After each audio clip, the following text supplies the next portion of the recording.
Na kundi la viongozi limekosoa serikali ya kaunti ya Busia kwa madai ya utepetevu katika utoaji huduma na miradi iliyokwama. Shutuma hizi zimejiri huku jopo la kisiasa likizidi kupanda katika kaunti hiyo kabla ya uchaguzi mkuu ujao. Akihutubia mkutano wa harambee katika eneo la Teso Kusini, katibu wa usimamizi katika idara ya utumishi wa umma Arthur Osia alidai serikali ya kaunti haijatimiza ahadi ilizoratibisha kwenye manifesto yake wakati wa uchaguzi mkuu uliopita, hususan katika kushughulikia maslahi ya jamii.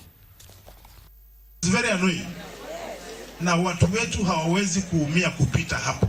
Ukienda Nairobi, ile accountant kubwa yote watu ya Busia, madaktari kubwa ya mifupa, madaktari ya roho, lakini kaunti yetu inaendeshwa sasa ni kijiji kule Mathare. The county of Busia is shutting down. The county of Busia is shutting down. Leo iko hospitali kweli? Iko barabara? Iko maji inatengenezwa? Iko mshahara inalipwa?